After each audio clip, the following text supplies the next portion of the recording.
সংশোধন করা হয়। সাংবাদিক দম্পতি সাগর রুনি হত্যা মামলার তদন্ত কার্যক্রম থেকে র্যাবকে সরিয়ে স্বরাষ্ট্র মন্ত্রণালয়ের অধীনে উচ্চ পর্যায়ের টাস্কফোর্স গঠনের নির্দেশ দিয়েছেন হাইকোর্ট। রাষ্ট্রপক্ষের আবেদনের পরিপ্রেক্ষিতে বিচারপতি ফারা মাহবুব ও বিচারপতি মোহাম্মদ মাহবুব উল ইসলামের হাইকোর্ট বেঞ্চ আজ এ আদেশ দিয়েছেন।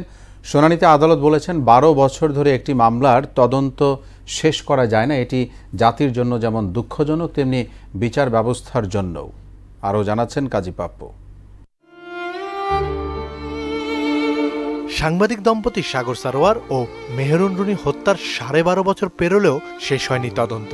আদালতে তদন্ত প্রতিবেদন জমা দেওয়ার তারিখ পিছিয়েছে 111 বার। বিচারপতি ফারা মাহবুব ও বিচারপতি মোহাম্মদ মাহবুবুল ইসলামের হাইকোর্ট বেঞ্চ শুনানিতে বলেন, এটা শুধু পরিবারের জন্যই দুঃখজনক নয়, 12 বছর ধরে একটি মামলার তদন্ত শেষ করা যায় না, এটি জাতির জন্য দুঃখজনক, বিচার ব্যবস্থার জন্য এটা শকিং।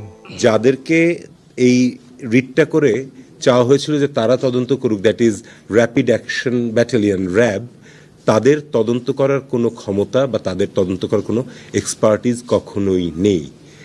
র্যাপিড অ্যাকশন ব্যাটালিয়ন হচ্ছে একটি অপারেশনাল ফোর্স, তারা এনফোর্সমেন্টের কাজ করতে পারে, কিন্তু তারা তদন্তের কাজ করার জন্য মোটেই ইকুইপড ছিল না। বাদীপক্ষের আইনজীবী শিশির মনির জানান, মামলাটি তদন্ত করছিল র্যাব। রাষ্ট্রপক্ষ আবেদনের প্রেক্ষিতে শুনানি শেষে র্যাবের কাছ থেকে তদন্তভার সরানোর নির্দেশ দেন আদালত। র্যাবের কাছ থেকে তদন্ত প্রক্রিয়াটা সরিয়ে স্বরাষ্ট্র মন্ত্রণালয়ের অধীনে উচ্চ পর্যায়ের টাস্কফোর্স গঠন করা হবে এবং সেখানে অভিজ্ঞ তদন্তকারী কর্মকর্তাদের সমন্বয়ে আগামী 6 মাসের মধ্যে তদন্ত সম্পন্ন করে 6 এপ্রিলের মধ্যে উচ্চ আদালতে অর্থাৎ হাইকোর্ট বিভাগে এই তদন্ত রিপোর্ট সাবমিট করতে হবে। র্যাব শুরু থেকেই তদন্তের কিছুই করেননি, তারা প্রথম দিকে আসলে আমাদের প্রেশারাইজ করেছে এবং পরবর্তীতে তারা আসলে মামলা নিয়ে কোনো কাজই করেনি। তো তাদেরকে বাদ দেওয়াটা আলহামদুলিল্লাহ আমরা খুব খুশি হয়েছি। 2012 সালের 11 ফেব্রুয়ারি রাতে রাজধানীর পশ্চিম রাজাবাজারে মাছরাঙ্গা টেলিভিশনের তৎকালীন বার্তা সম্পাদক সাগর সারোয়ার ও এটিএন বাংলার জ্যেষ্ঠ প্রতিবেদক মেহেরুন রুনি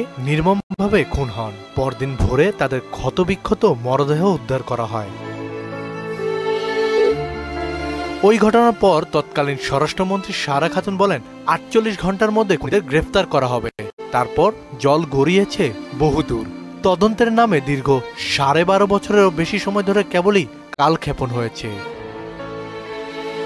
কাজী পাপ্পু, মোহনা সংবাদ, ঢাকা।